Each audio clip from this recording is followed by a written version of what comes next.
नमस्कार दोस्तों, welcome to bright study. और दोस्तों, हमारा हिंदी व्याकरण कोर्स जैसा चल रहा है कि आप देख रहे हैं कि हम बेसिक टू एडवांस लेवल पे पढ़ रहे हैं। तो इस क्रम में दोस्तों हमने जो अपने टॉपिक्स कवर किए हैं उसमें मैं आपको एक बार फिर से बता दूं कि हमारा जो 10th टॉपिक है वचन, जो लास्ट टॉपिक था, हमने यहाँ तक कवर कर लिया था और अपना समास की स्टार्टिंग कर चुके हैं।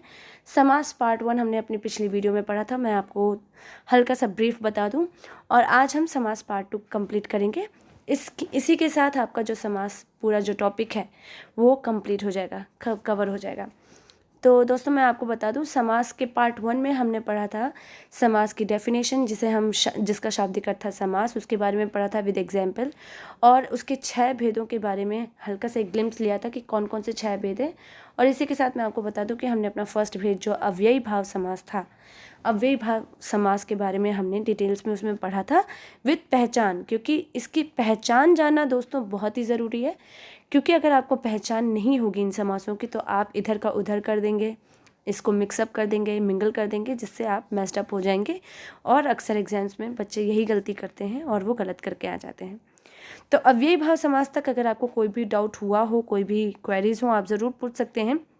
अव्ययी भाव समास के बाद दोस्तों हमने आपसे ये बताया था कि हम सबसेक्शंस के साथ तत्पुरुष समास को पढ़ेंगे। शुरुआत आज हम यहीं से कर रहे हैं। हमारा जो सेकंड समास है वो है तत्पुरुष समास, जैसा कि आप देख रहे हैं।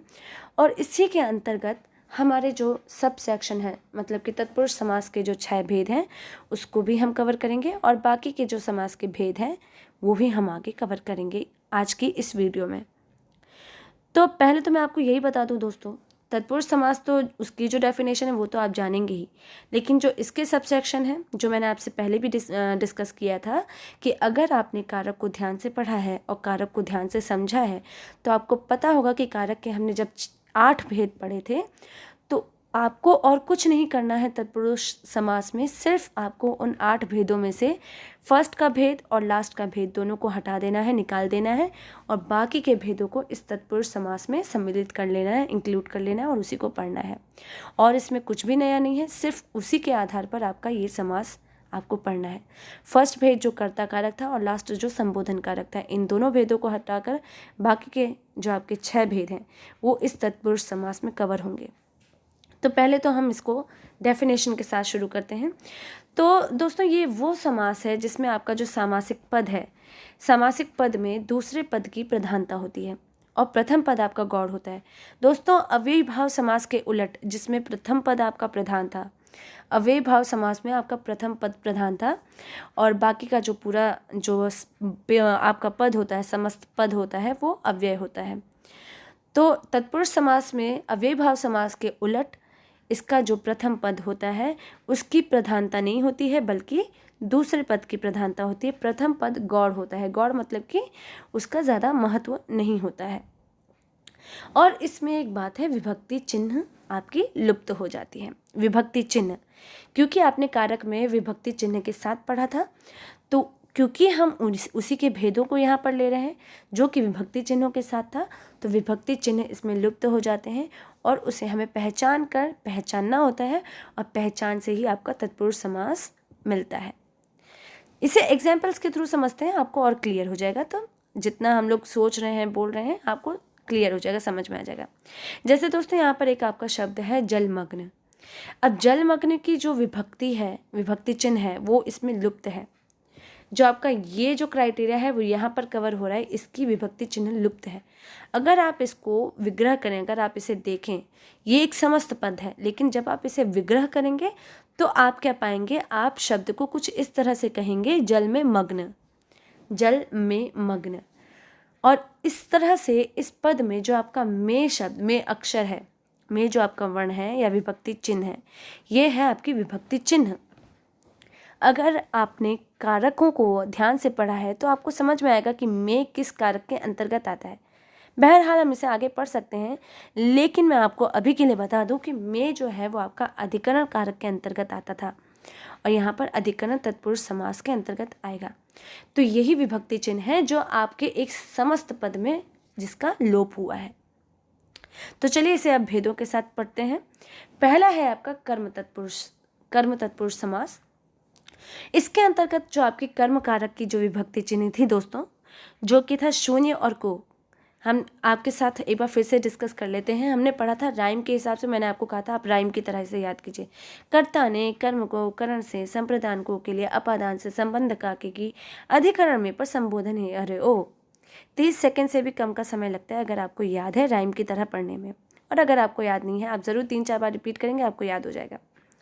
तो कर्म तत्पुरुष समास की जो कि विभक्ति थी शून्य और को, तो को विभक्ति चिन्ह का आपके समस्त पद में लोप हो सकता है। इसे अगर हम एग्जाम्पल के साथ देखें तो आपका एग्जाम्पल है गृहागत। जैसे आपका एग्जाम्पल है गृहागत, तो गृह को आगत, आगत में गृह को आने वाला या आने के लिए। गृहागत में आपका को विभक्ति चिन्ह जो कि कर्म तत्पुरुष समास की है, वो आपकी लोप है इस समस्त पद में। इसी प्रकार से सुखप्रद, तो इसमें आपका को विभक्ति चिन्ह क्या है, इसका लोप है सुखप्रद में। सुख को देने वाला, सुख को देने वाला, तो ये क्या हो गया आपका, ये आपका कर्म तत्पुरुष समास हो गया। कर्म में हमने यही पढ़ा था कि उसकी जो विभक्ति चिन्ह होती है वो को होती है या शून्य होती है। शून्य की हम यहाँ बात नहीं कर रहे, यहाँ पर हम को विभक्ति चिन्ह के साथ देख रहे हैं, तो इसका लोप हुआ है। इसी प्रकार से जो हमारा नेक्स्ट हमारा जो समास का भेद है करण तत्पुरुष समास, इसके आप पद में देख रहे हैं, इसके साथ आपकी कारक जो करण कारक थी उसकी विभक्ति चिन्ह आपकी लगेगी जो कि थी से या द्वारा। संप्रदान कर्ता ने कर्म को करण से, ये था आपका। और जब आपने पढ़ा होगा आपको याद होगा कि हमने करण में पढ़ा था जो से है ये अपादान में भी यूज़ होता है, लेकिन जो करण में यूज़ हो रहा है वो साथ वाला है। तो ये साथ वाला आपका जो है से यहाँ पर यूज़ होगा और के द्वारा, इन दोनों विभक्ति चिन्हों का आपका यहाँ पर लगी रहेगी। जैसे तुलसी कृत, तो इसे आप बोल सकते हैं तुलसी से कृत भी बोल सकते हैं, तुलसी द्वारा कृत भी बोल सकते हैं। लेकिन अगर आप इसे देख रहे होंगे तो आपको तुलसी से कृत कुछ अटपटा लगेगा, तुलसी द्वारा कृत ज़्यादा सही लगेगा, ज़्यादा सटीक लगेगा, इसीलिए हम इसे तुलसी द्वारा कृत बोल रहे हैं। और ये करण तत्पुरुष समास का भेद है। ज्ञान युक्त, यहाँ आप बोलेंगे ज्ञान से युक्त, ये ज़्यादा सही वर्ड है, ज़्यादा सही आपका किसी सेंटेंस में सटीक बैठेगा। तो ये हुआ आपका करण तत्पुरुष समास का भेद, द्वारा या से लग गया। संप्रदान, संप्रदान को के लिए, ये आपकी जो विभक्ति चिन्ह है वो इसके प्रथम पद के साथ लगेगी। जैसे यश प्राप्त, तो यश को प्राप्त, यश को प्राप्त, क्या हुआ आपकी विभक्ति चिन्ह की आप देख रहे होंगे समस्त पद में आपका लोप हो रहा होगा। जहाँ ये विभक्ति चिन्ह छुपे हुए हैं और आप जब विभक्त करते हैं उसे विग्रह करते हैं तो आपको ये मिल रही हैं, तो इसका मतलब वो तत्पुरुष समास है। हाँ, तत्पुरुष समास के अंतर्गत अगर आपसे पूछता है कि करण है, संप्रदान है, कर्म है, तो वो आपको पहचानना है इसी प्रकार से। अगर आपको ये याद होगा तभी आप पहचान सकते हैं, अन्यथा आप गलत करेंगे। इसी प्रकार से देशभक्ति, देश के लिए भक्ति, देश को भक्ति सही नहीं बैठ रहा है तो देश के लिए भक्ति। फिर है अपादान तत्पुरुष, तो इसमें अपादान कारक का जो आपका चिन्ह था वो आपका यहाँ लगेगा से यहाँ पर अलग का प्रतीक करे, आपका प्रतीत, आपको प्रतीत करवाएगा। कैसे, करण में हमने ज्ञान से युक्त मतलब ज्ञान से भरा हुआ, वो साथ वाला था या नहीं, वो साथ वाला था। अपादान में आपका जब हम इसकी विभक्ति चिन्ह से की बात करते हैं तो श्रम रहित अगर हम एग्जाम्पल ले रहे हैं तो श्रम से रहित मतलब श्रम के बिना। इसी तरह से लक्ष्य से भ्रष्ट मतलब लक्ष्य से विमुख, लक्ष्य के लिए उसकी कोई चिंता ही नहीं है, वो लक्ष्य से हटा हुआ है, दूर है। ये आपका अपादान तत्पुरुष समास का भेद। फिर संबंध, संबंध में हम हमेशा का, के, की, रा, रे, री, आप ये जानते हैं ये सब होता है। तो फलाहार जैसे अगर आपका एग्जाम्पल है तो फलों का आहार या फल का आहार। रघुकुल राजा तो रघुकुल के राजा, या पुत्र वधु तो पुत्र की वधु। तीनों में का, के, की, रा, रे, री भी था आपका, ना, ने, नी भी था। तो ये सारे आपके, आप खुद एग्जाम्पल्स हमें भी बता सकते हैं दोस्तों। हमने आपको यहाँ पे का, के, की का एग्जाम्पल दे दिया क्योंकि वरना आप इसे खुद भी बना सकते हैं, ये आपका क्योंकि आप पढ़े हुए हैं। तो आप रा, रेरी और ना, नेनी का एग्जाम्पल बनाकर ज़रूर बताएं। यहाँ हमने काके की का एग्जाम्पल आपको बनाकर दे दिया। ये आपका संबंध तत्पुरुष है। फिर आपका लास्ट है अधिकरण तत्पुरुष समास, जिसका आपका विभक्ति चिन्ह है में और पर। में और पर विभक्ति चिन्ह का प्रयोग होगा। जैसे दानवीर, तो दान में वीर। आप बीती, जो कि हम पहले ही स्टार्टिंग में अपना आपसे डिस्कस किए थे, जो हमने आप बीती का एग्जाम्पल लिया था, तो आप पर बीती, तो दानवीर, दान में वीर, और आप बीती, आप पर बीती। तो इस प्रकार से ये आपका पूरा तत्पुरुष समास हो गया। फिर से आप देखिए, कर्म तत्पुरुष, करण, संप्रदान, अपादान, संबंध, अधिकरण, इन सभी को हमें क्या करना है, सिर्फ विभक्ति चिन्ह के साथ आपको समझना है। और आपको खुद से ये पहचानना है कि कहाँ कौन सा विभक्ति चिन्ह लोप है, किसका लोप है, और फिर आपको पहचानना है कि कौन सा तत्पुरुष समास है या कौन सा समास है। ठीक है, तो ये आपका हुआ तत्पुरुष समास। थर्ड है हमारा कर्मधारय समास। कर्मधारय समास में इसमें दोस्तों जैसे हमने अव्ययीभाव समास में देखा कि प्रथम पद प्रधान था, सेकंड तत्पुरुष में सेकंड पद जो था वो आपका प्रधान था।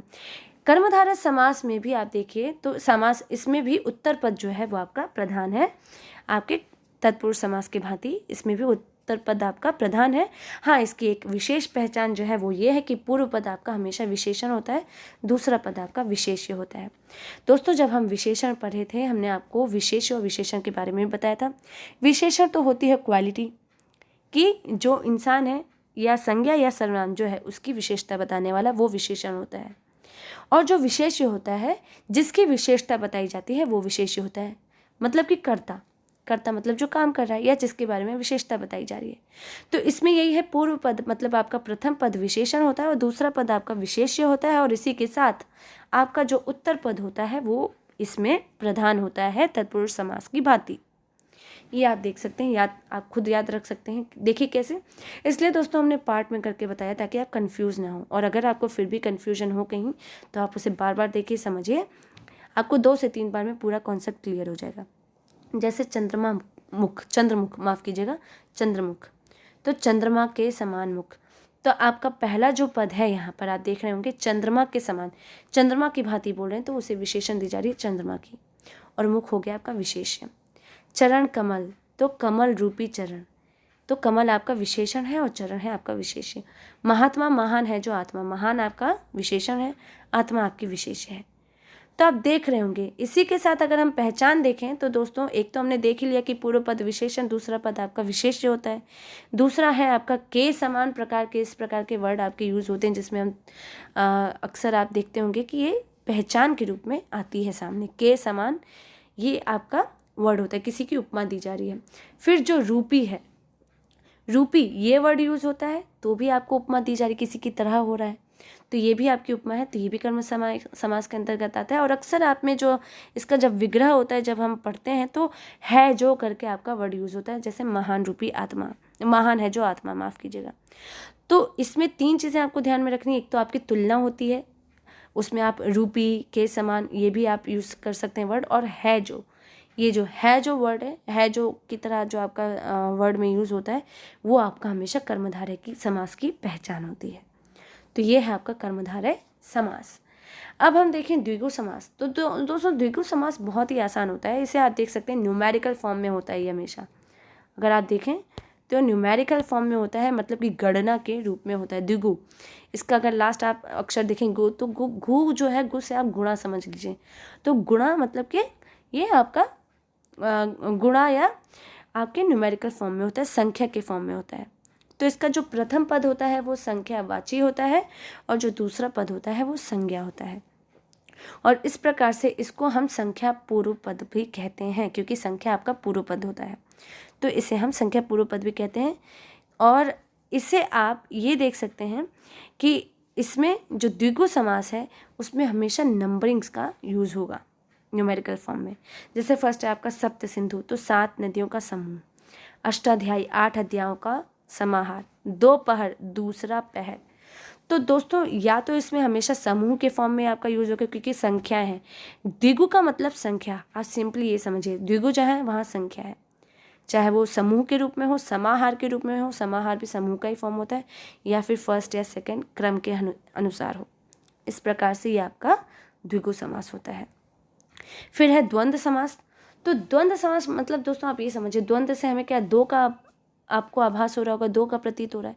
द्वंद्व का मतलब ही है यही, मतलब जहाँ पर और वर्ड आपका यूज़ में आता है, अक्सर और का यूज़ आता है, और अथवा एवं या व कुछ भी। द्वंद्व को आप दो की तरह, द्वंद्व हमेशा दो लोगों के बीच में होती है, दो विचारधाराओं के बीच में होती है, आप इसे इस तरह से खुद से लॉजिक बना के समझा सकते हैं या समझ सकते हैं। द्वंद्व हमेशा दो विचारधाराओं, दो लोगों के बीच में होती है, तो और वर्ड आपका यूज़ होता ही है दो या दो से अधिक लोगों के बीच में, तो ये उसका आपका, ये आपकी पहचान है सिंपल, मतलब कि और वर्ड आपका यूज़ होगा ज़्यादातर। तो जिस सामासिक शब्द के दोनों पद समानतः प्रधान होते हैं और इसके दोनों पद समानतः प्रधान होते हैं और दोनों पद या तो संज्ञाएं या तो विशेषण होती हैं, वो है आपका द्वंद्व समास। व्याकरणिक तौर पर अगर आप समझें तो ये है आपकी परिभाषा, लेकिन अगर इसे सीधे तौर पर समझें तो आपका हमेशा और या जो भी कंजक्शंस जो वर्ड्स होते हैं आपके जो लगते हैं बीच में एक दूसरे को जोड़ते हैं, और अथवा, व, एवं, ये इस प्रकार के वर्ड हमेशा आपके द्वंद्व समास में यूज़ होते हैं। ये आपकी पहचान है। और इसमें हालांकि पहचान हम और आगे पढ़ेंगे। एग्जाम्पल देख लीजिए, जैसे सिया राम, तो सिया और राम, भला बुरा, भला और बुरा, राम और कृष्ण, भूखा प्यासा, भूखा और प्यासा। तो पहचान के तौर पर आप ये देखिए कि एक दूसरे के ये जो शब्द हैं वो उलट होते हैं। उलट होने के साथ साथ या, अथवा, और या व, इनका भी अधिकतर प्रयोग होता है, जैसा हमने पहले ही पढ़ा। तो ये है आपका द्वंद्व समास। पहचान के तौर पर एक और चीज़ बस ध्यान रख लीजिए कि इसके जो दो शब्द होते हैं हमेशा एक दूसरे के ऑपोजिट उल्टा मीनिंग देते हैं, ये होता है द्वंद्व समास। अब last but not the least बहुब्रीहि समास, जो कि सबसे ज़्यादा इंपॉर्टेंट होता है, समास में अक्सर आता है। तो इस पद में दोस्तों अगर हम देखें हर समास में अभी तक हमने जो द्वंद्व समास तक पढ़ा, कोई ना कोई एक पद आपका प्रधान होता है, या तो समानता प्रधान होता है, या तो पहला होता है या तो दूसरा होता है। लेकिन इसमें दोस्तों कोई भी पद आपका प्रधान नहीं होता या कोई भी शब्द आपका प्रधान नहीं होता, बल्कि इसमें जो है दोनों शब्द मिलकर एक नया अर्थ प्रदान करते हैं या एक तीसरा ही अर्थ प्रदान करते हैं। वो हमेशा तीसरे अर्थ के रूप में ही आपके सामने प्रेजेंट होता है या प्रकट होता है। और इसीलिए दोस्तों जब भी बहुब्रीहि समास के अलावा कुछ मिलता जुलता इसके एग्जाम्पल आते हैं तो हमेशा हम बहुब्रीहि समास को ही सही मानते हैं। उदाहरण ले लेते हैं, आपको क्लियर हो जाएगा। जैसे आपका फर्स्ट उदाहरण है गिरिधर। तो गिरिधर मतलब कि गिरि को धारण करने वाला, अर्थात कृष्ण। अब आप बोलेंगे दोस्तों कि यहाँ पर तो को विभक्ति चिन्ह लगा है तो ये तत्पुरुष समास भी हो सकता है, लेकिन नहीं, क्योंकि गिरिधर पर्टिकुलरली हम हमेशा कृष्ण को बोलते हैं, क्योंकि कृष्ण ने अपनी उंगली पर एक बार पहाड़ को उठा लिया था, गिरि को उठा लिया था बचाने के लिए सबको बरसात से, तूफान से। तो इसीलिए गिरिधर हमेशा हम कृष्ण जी को बोलते हैं। तो जब यहाँ तीसरी मीनिंग निकल रही, तीसरा अर्थ निकल रहा है, तो इसका मतलब ये है आपका बहुब्रीहि समास। इसी प्रकार से चंद्रशेखर, तो चंद्रमा है जिसके शिखर पर, मतलब कि शिव जी। शिव जी जब हमारा तीसरा मीनिंग निकल गया तो ये है बहुब्रीहि समास। लंबोदर, लंबे हैं जिसके उधर, मतलब कि गणेश जी। गणेश जी की आरती में हम अक्सर लंबोदर बोलते हैं, उनका हमेशा ये वर्ड यूज़ होता है, तो ये हैं गणेश जी। आप देख रहे हैं कंसिस्टेंटली आपके जो तीसरे अर्थ प्रदान कर रहे हैं जो शब्द, वो हैं आपके बहुब्रीहि समास। फिर है नीलकंठ, नीला है जिसका कंठ, या नीला है कंठ जिसका मतलब कि शिव जी का कंठ नीला होता है, विष धारण किए रहते हैं। इसी प्रकार से चतुरानन, जो कि हमारा लास्ट एग्जाम्पल है, तो मतलब चार हैं जिसके आनंद, या चार हैं आनंद जिसके, अर्थात गणेश जी। ये भी हम गणेश जी की आरती में हमेशा यूज़ करते हैं। तो दोस्तों अगर आप बोलें कि गिरि को धारण करने वाला, तो को यहाँ पर आ गया तो ये तत्पुरुष समास होगा, तो ऐसा नहीं है। अभी जैसे मैंने आपको बताया, आपका अक्सर कॉम्पिटिटिव पेपर में भी जब बहुब्रीहि समास या कर्मधारय समास या तत्पुरुष समास या कोई भी किसी समास के बीच में अगर आपका इस प्रकार से कोई क्वेश्चन बनता है जहाँ पर आपका तीसरा अर्थ प्रदान हो रहा है और बहुब्रीहि समास बन रहा है, तो आप बहुब्रीहि समास को ही ऑप्ट करेंगे ऑप्शन में, क्योंकि बहुब्रीहि समास को ही सही माना जाता है। ये है आपकी एक टिप जो मैंने आपको स्पेशली दी प्रिकॉशनरी के तौर पर। तो आप बहुब्रीहि समास को ही ऑप्ट करेंगे। और जहाँ आप खुद से एनालिसिस कीजिए, खुद से आप लॉजिकली देखिए कि अगर आपका तीसरा अर्थ निकल रहा है या नया अर्थ बन रहा है तो वो आपका बहुब्रीहि समास ही होगा। तो ये था दोस्तों पूरा हमारा समास पे सीरीज समास पर अध्याय। कोई भी डाउट हो आप ज़रूर पूछिए। और दोस्तों फिर से हम आपको बोल रहे हैं कि आप ज़रूर 1 मिनट का पॉज लेके पूरा का पूरा एक बार फिर से देखिए वीडियो, समझिए। PDF भी अवेलेबल है हमारी ब्राइट स्टडी ऑफिशियल जो चैनल है, टेलीग्राम चैनल है ब्राइट स्टडी IAS के चैनल पर, आप वहाँ पर जाकर ये PDF भी ले सकते हैं और कोई डाउट हो तो पूछ भी सकते हैं। Thank you so much.